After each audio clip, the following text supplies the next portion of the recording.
The Future of Money, Governance, and the Law is hosted by the Government Blockchain Association, a worldwide community to connect, communicate, and collaborate.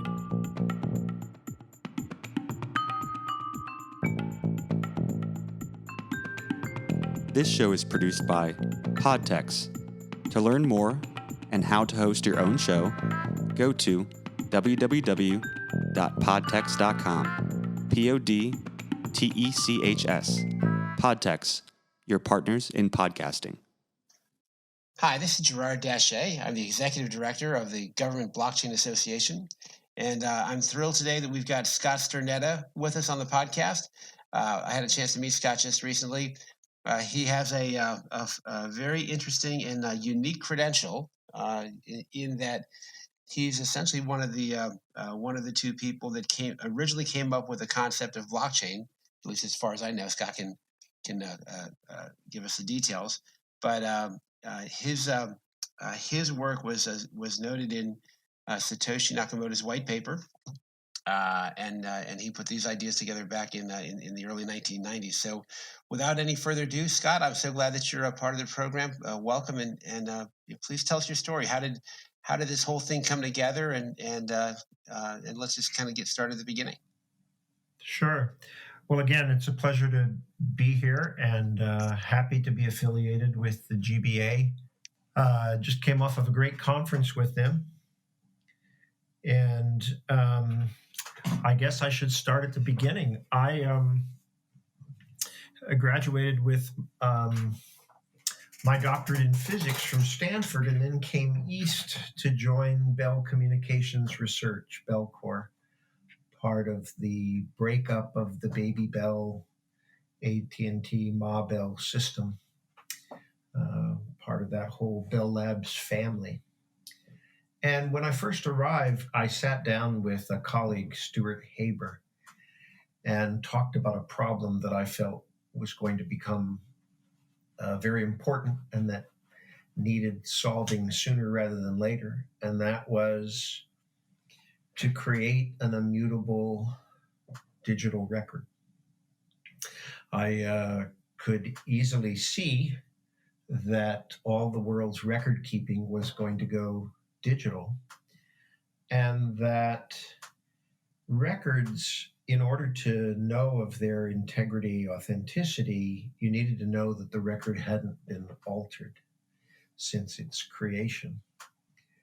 And the issue was that while we could do that for records on physical media simply by good forensic scientists being able to check whether the underlying medium had been altered, our aspirational goal was to make it so that the digits themselves, the bits themselves, the data itself could be made immutable.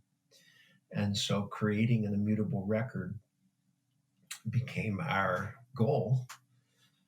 And long story short, the solution turned in a way that satisfied both users and our academic colleagues, turned out to be this idea of cryptographically linking blocks of records together and then widely distributing them out to nodes that then played the role of validators.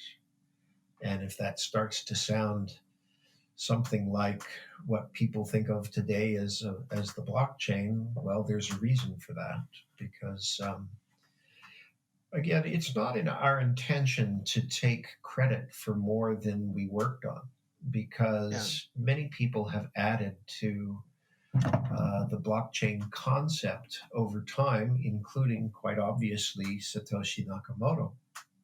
Scott, let me pause you for a second, because I'm curious, how did you guys come up with that idea, right? Because nobody had thought of this before. Can you walk us through maybe what some of that creative process was?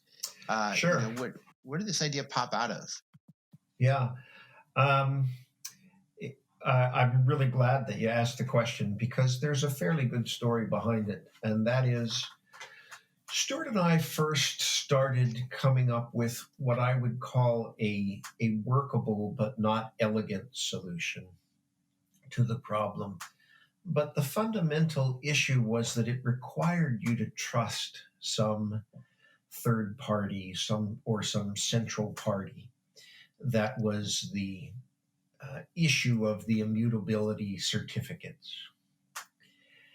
And I said that while that's perhaps a workable solution for some scenarios, it didn't meet the fundamental need to create a trust-free system.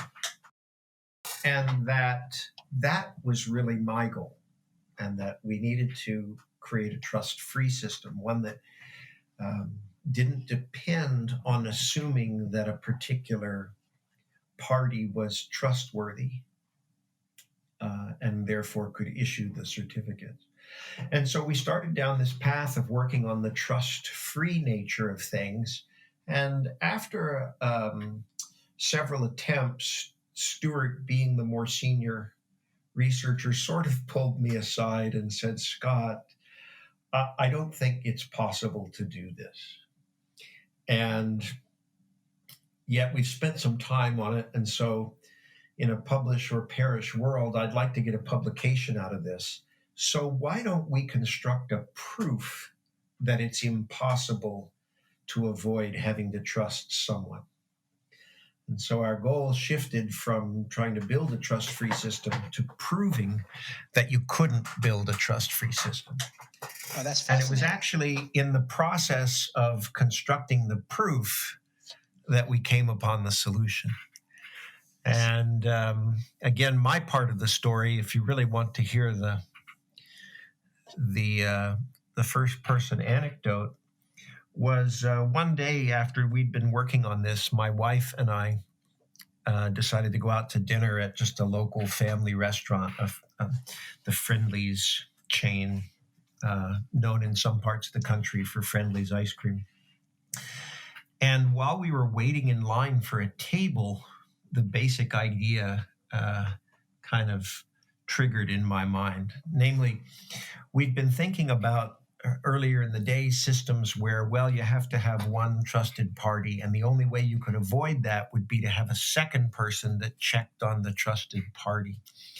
But what if the two of them colluded? Well, then you'd need a third person to check on the first two. And I said, therefore, as the proof was going, it was this sort of argument ad infinitum that suggested that this problem just extended forever and ever. And it was at that point that I realized that was actually not the problem, but in fact the solution. Namely, if you have a conspiracy, so to speak, that requires the collusion of everyone in the world, everyone that cares about witnessing things, then that's no longer a conspiracy. That's the consensus. Exactly. And brilliant. So I can remember turning to my wife, again, we're still waiting in line, and saying, "I think I just solved something pretty important." And it's the kind of thing where the glimmer of the idea, starts to form in your mind. But you have to run it through your head a few times before you start to gain any confidence that you're not just fooling yourself. And then, of course, the next day I went back in and talked to Stuart, and it was really at that point that we started to gain some confidence that we were actually on to something. Otherwise, I was concerned that it was going to be that kind of thing where, you have a dream and you figure out some problem, and you wake up in the middle of the night and you quickly write it down on a piece of paper, and the next morning you wake up and the paper says, "Bajigga bugga bugga wugga," total nonsense. Yeah. And again, the only other thing I add, and I apologize if I'm going on a bit long here, but the only other thing I add is this is my version of the story. If you ask Stuart, he may have a different version, because I think we all tend to just naturally emphasize the importance of our own contribution and maybe are not fully aware of the fact that any of these kinds of discovery processes are so much, there's a larger team almost by definition. Where did you get your initial ideas? It grew out of the world that you inhabited at the time. And if you have a formal collaborator, then in a sense, all of the ideas are really the product of your collaboration because you keep asking each other questions and whatnot. But the little encounter at the Friendly's restaurant waiting for a table was a highlight for me. Wow. Yeah. So so you really definitely want to share the credit with Friendly's ice cream. And my big takeaway moment in what you described was, and I think this is something I will carry with me for a long time. If you're having difficulty solving a problem, try proving that the problem can't be solved, and finding the solution. That's I think brilliant. I think it really is a useful approach to a lot of things because it forces you to really challenge the fundamental assumptions that you're making going in. Yeah. And that's really where new ground is broken. All right. So I have another little bit of a human interest question, and that is, so you guys put this paper out in the early 1990s, right? I think it was 1991. And and I guess you're going about your work and your research, and then, when did you first hear about this wacky thing called Bitcoin? And right. And I know you've been asked a million times about whether you know Satoshi Nakamoto and all that. So I'm not. I will. Sure. I will ask you just so that our audience can get the benefit of your answer. But Sure. but tell me a little bit about how was it in terms of how did you feel when you started watching this phenomenon, and at what point did you realize that, gosh, this is something really big? Right. Well, here's the candid pre-story before I answer your question, and that is, at the time, what we did, we thought was pretty big. And it, in fact, garnered a surprising amount of attention at the time. And it just goes to show you that just because something is newsworthy and a lot of people follow it, it doesn't say anything about where it will end up, 10, 15, 20 years later. But back to your point of, so for example, people are often unaware that there's been what amounts to a blockchain in continuous commercial operation since 1995 that continues in use today. But to come back to the Bitcoin question, I had, of course, been kind of caught up in the whole cypherpunks, crypto libertarian space early on and considered what we were doing part of that effort. I was particularly inspired by people such as Tim May and David Chong, whom I don't think get enough credit, and so I'm mentioning their names. But I'd sort of fallen out of that by the time the Satoshi paper came out, and so I wasn't kind of in the space at the time on the mailing lists or anything. And so the first thing I heard about Bitcoin was I started receiving unsolicited mail. I got U.S. paper mail as well as email from people saying, "Hey, I see that your and Stuart's work is a substantial fraction of the footnotes in the Bitcoin paper. And I also Googled you online, and I see that you're fluent in Japanese, that you used to live in Japan. And that makes me wonder whether maybe you were Satoshi. Would you care to comment?" And that was actually my introduction to taking a look at the Bitcoin white paper. I was just getting mail from people I didn't know, unrequested, unsolicited mail saying, how do you fit into the whole Bitcoin story? Well, and so at that point, did you ask yourself, well, who is this guy, and start looking into it, what was the price, and at what point did you get back involved in that space? Well, again, my initial interest was academic, and so I took a look at what the paper talked about, and Stuart and I talked it over, and our feeling was, well, it's kind of interesting what this person has done. We like some of the things that were done. We think other aspects of it are poor engineering decisions, things we would have never done. But you're not in control of your ideas. The whole goal is for ideas to spread, and then other people are free to do with them whatever they feel like doing with them. So it's certainly not our place to say you can't do this or something like that. Just that we wouldn't have made some of the design choices that were made. But again, I'd have to say that it was a little surprising to see how much traction it was gaining.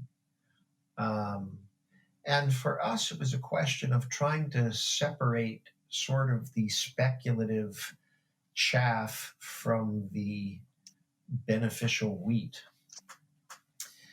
And so I continued to follow the situation for some time, and actually had people reach out to me and invite me to get involved in potentially financially lucrative ways. But I had a whole career of helping people bring technology to market and commercialization and working with startup companies and whatnot. And I'd kind of retired from that. So nothing really seemed attractive enough to pull me in. But finally, I got to a point where there were speaking requests that I started to respond to, tell a little bit of the backstory. And then finally, I got to my present situation because a good friend of mine that had a strong background in the investment space talked me into starting up a venture capital firm that invested into blockchain-related opportunities that hopefully leveraged our sort of long-range insight and perspective as to where the real growth opportunities were and how to separate them from those that we thought were more speculative in nature and maybe were getting more attention than the value creation that they were actually achieving. Right. Especially if you look at the whole ICO boom and bust, and everybody and their mother was putting blockchain on something, and right. it must have really like ripped your soul apart to watch that chaos out of the technology. Well, sure. Obviously, we're not endorsing a lot of the things that were genuinely, outright scams. Not proud of that in any way. But even the ICO kind of craze, it has a great backstory to it. That was J.R. Willett, who essentially did the first, what we would now call an ICO, as almost a Kickstarter or Indiegogo style project. He just said, look, here's some improvements I'd like to make to the system to allow it to do the following things. And anyone that wants to back me, send Bitcoin to this address. And so for him, it was a crowdsourced fundraising effort with no promises of anything other than the chance to support the creation of a new kind of software. And from that, it started to take on this nature of an alternative funding mechanism that started to challenge traditional venture capital. So I think, if you will, that's the point where blockchain really started to garner the attention of more than just people that were found the idea of a digital currency not backed by a nation state attractive. They started to see a use case in the ICO. And so I think for me, the point that it really kind of came into, that really hit me was someone I knew sent me one of these, I don't know what you call them. There's a name for this, but it's when you cluster all the logos of all the startup companies into different categories and kind of put them out in a chart or a poster where you try to define the space. Anyway, I get this poster and it's like 2 feet by 3 feet. And it's just got, dozens, if not hundreds of companies that were, trying to accomplish different things in what I want to call the general blockchain tent. And I can just remember being kind of humbled and shocked at the same time that there was so much money and talent pouring into a space that I'm certainly not going to claim to have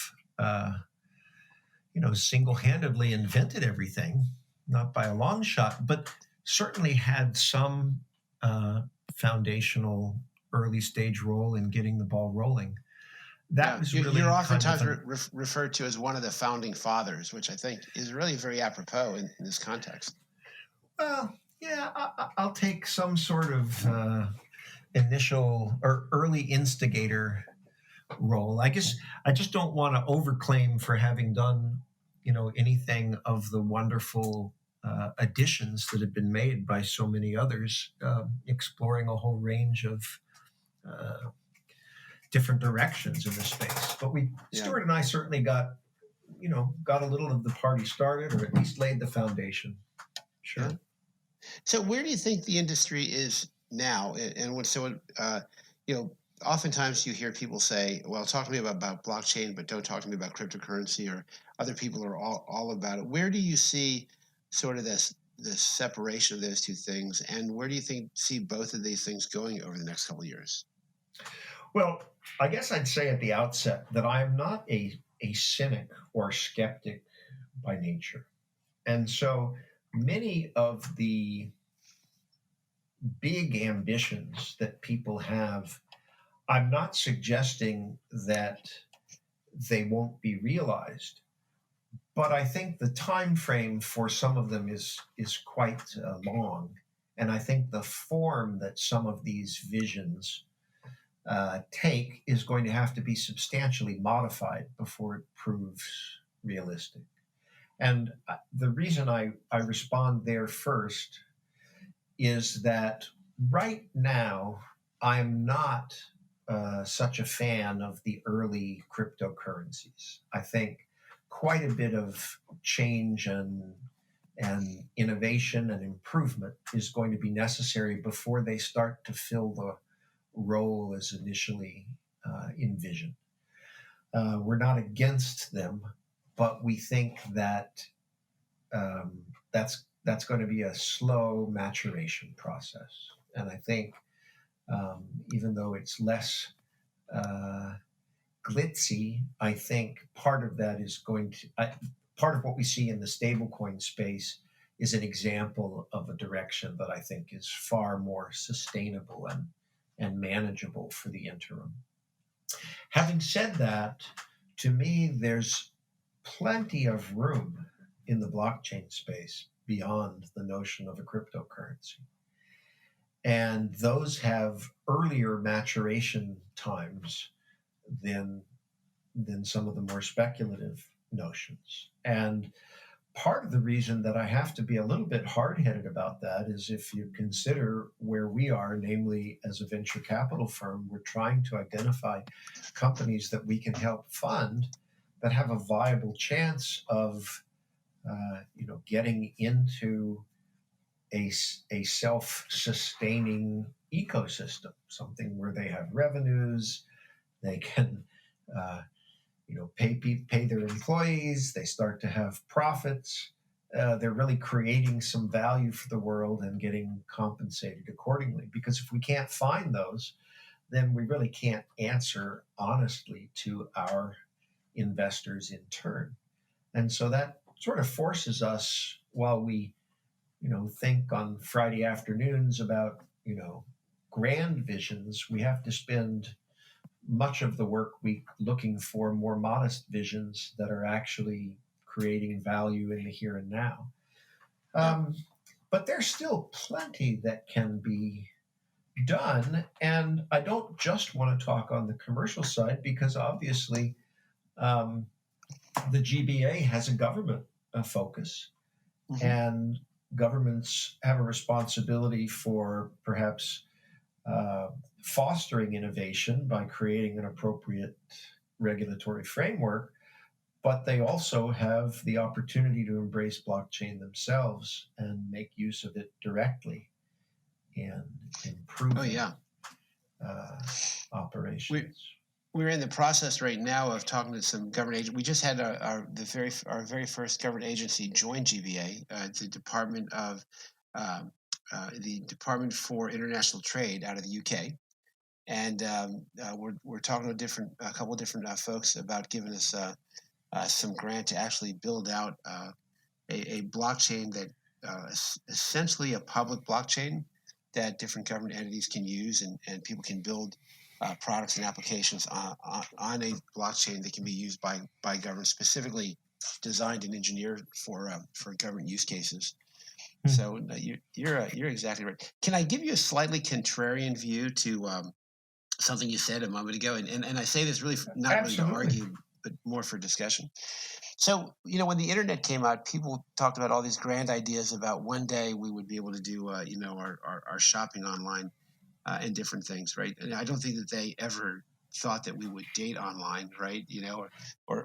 Or jump into a stranger's car and go to another city and sleep in a stranger's bed, right? But at least they could imagine online shopping, right? But it wasn't until the internet got in everybody's home, right, that could happen. And it was email that was a killer app that got the internet pervasive, ubiquitous enough that it could be used for all those other things. So I personally believe that while there's many different applications of blockchain, I really think that the killer app that's going to get it on everybody's phone is cryptocurrency. And once we have cryptocurrency and different types of tokens and assets on everybody's phones, I think we'll start seeing a lot of the other applications involving smart contracts for different applications. So I kind of see the cryptocurrency space, while there may be a lot of bad press about it because of what happened early on, I kind of see that as leading the space. And I'm just wondering what your thoughts are on that. Sure. Well, the first thing I'd say, just in general, is I have no problem with contrasting and contrarian views because we don't claim to have a monopoly on the truth. And what I love about the debate is it helps you sharpen your own understanding about the situation and maybe uncover, new insights. So I'm happy to take up the discussion.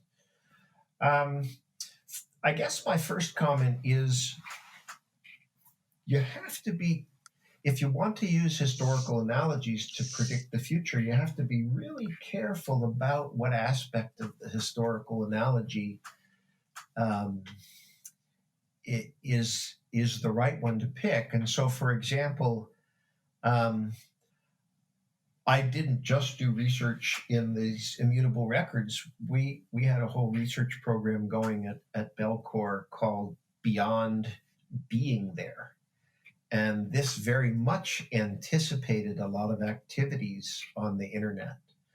And so, you talk about, gee, everybody could see shopping, but who saw online dating or Airbnb or Uber?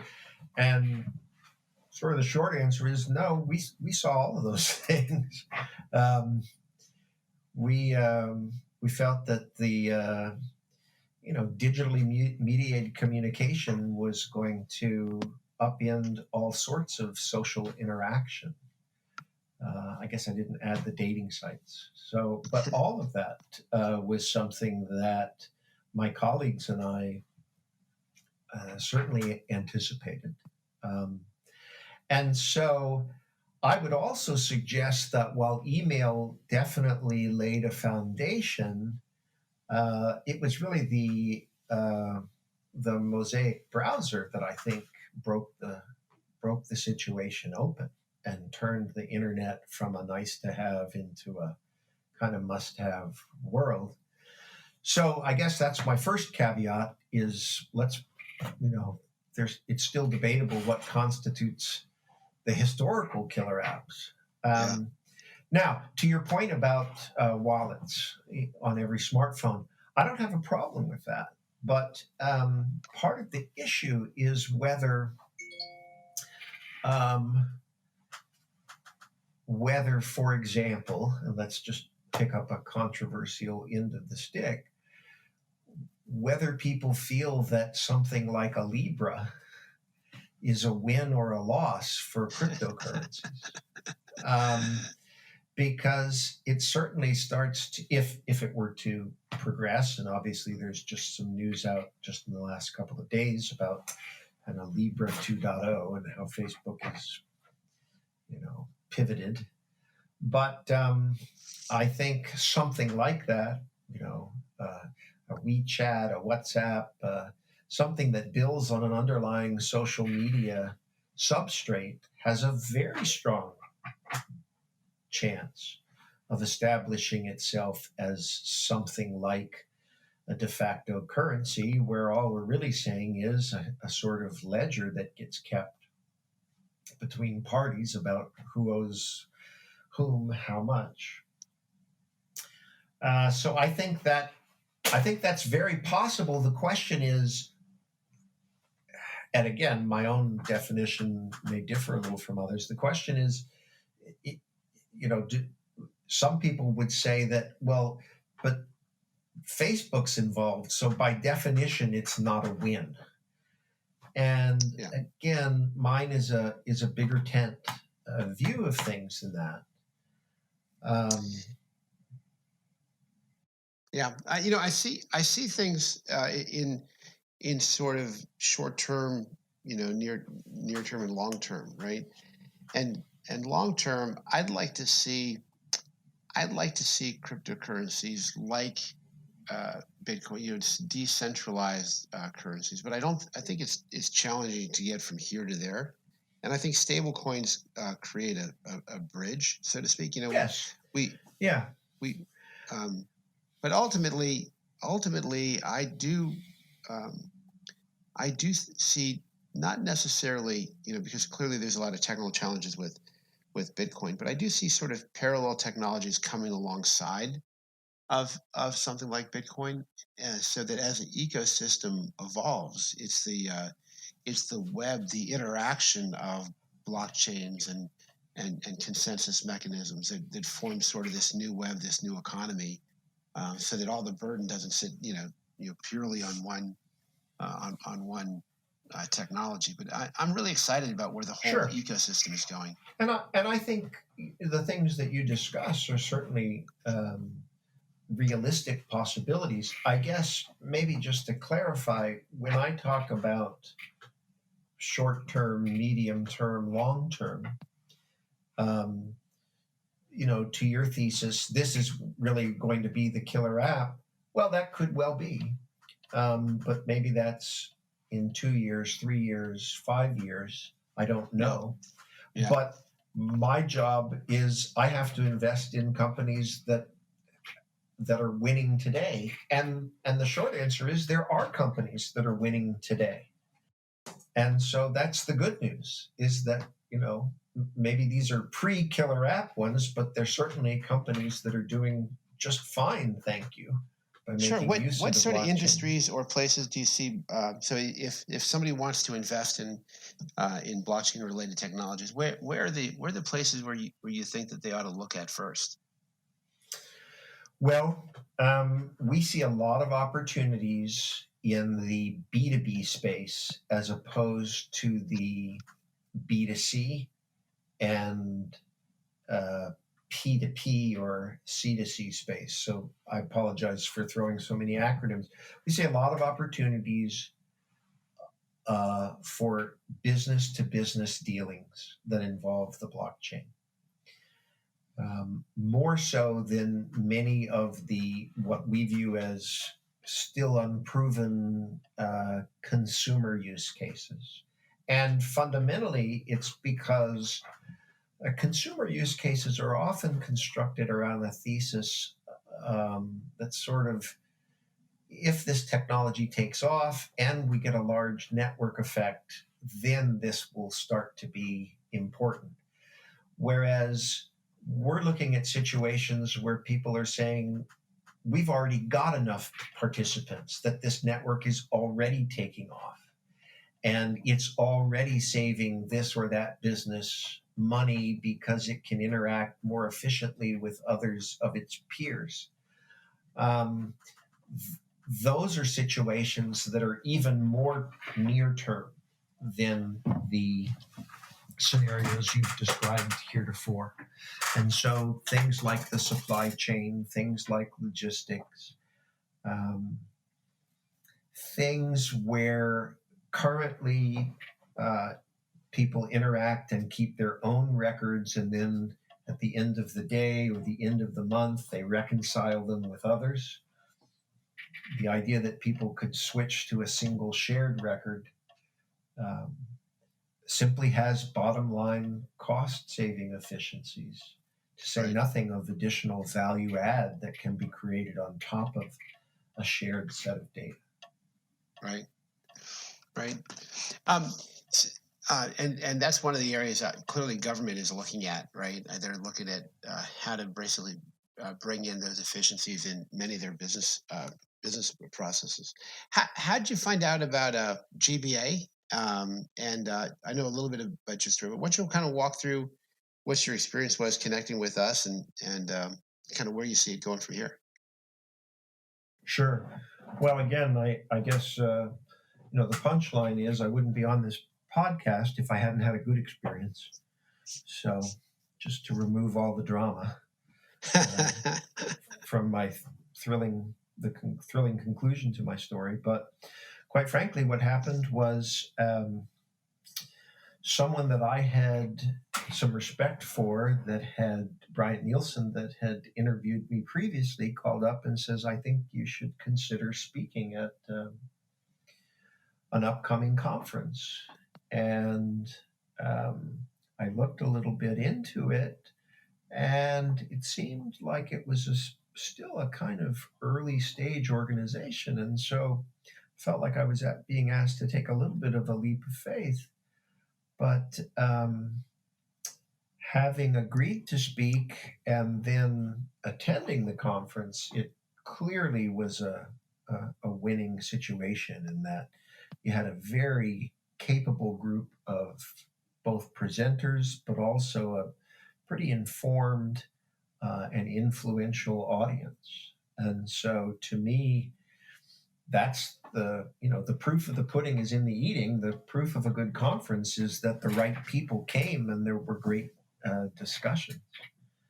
So, yeah, I had a very positive experience with the I think we had about 467 folks register for the event. It was free. It was free for GBA members, and we had folks coming from New Zealand, Croatia, Africa, all through Europe, Central and South America, and then we had a ton of folks from U.S.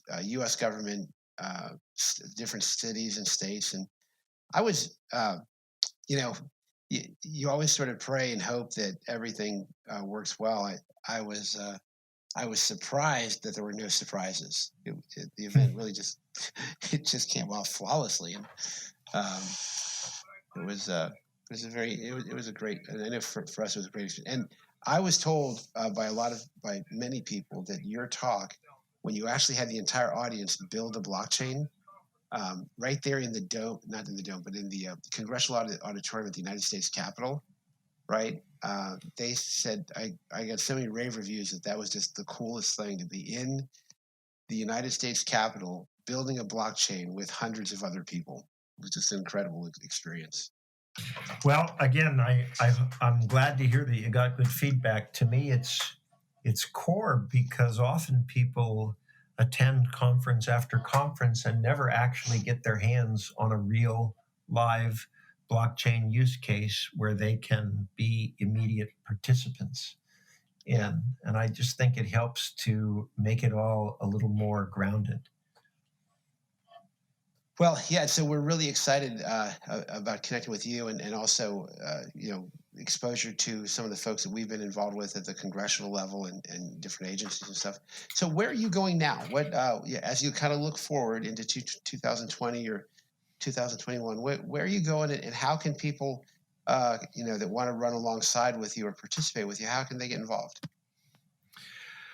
Well, again, what I do on a daily basis is help investors find good opportunities by matching them up with companies that really have a chance of moving the blockchain vision forward. And I get great satisfaction working with teams of entrepreneurs, trying to mentor them, help them avoid some of the mistakes I made in the startups that I've done in the past. And probably the easiest way for people to reach out to me is to use LinkedIn, and probably the easiest way for them to follow the sorts of things that we're doing is also following us on LinkedIn or subscribing to our news feed at the Yugen Partners website. And do you want to spell that? Sure. So that's YUGEN. What is that? Yankee Unicorn Golf Echo November. YugenPartners.com. And if you take a look at the media feed there or follow us on LinkedIn, then you can both find ways to reach out to me as well as to just follow the general trends that we see as being important. Is that helpful? That's excellent. All right. Well, Scott, is there anything else? I guess I should, just a word from our sponsor. I mean, I also am on some of the GBA forums. So that's another. Yep. www.gbaglobal.org. And then if you /members, and then you can search for Scott there. Scott, it was a pleasure. I'm so glad we had a chance to talk like this. And listen, if we do another event in the Capitol, would you be willing to speak again? I hope we can work something out. Sure. Yeah, that would be great. I know that the attendees would love it. So, all right. Well, thanks very much. And we'll talk to you sometime soon. Very good. We shine the spotlight on our community. Please take a few minutes and listen to one of our global members. Hi, I'm Mariah K-Rose-Batza from Bittrex. We had a group of our compliance analysts attend an event recently at GBA, and we really enjoyed participating. What we learned was how important dialogue like this amongst the community is and how it needs to continue. The Future of Money Governance and the Law is brought to you by the Government Blockchain Association, or GBA. The podcast brings together leaders in the public and private sector to discuss how government and industry can work together.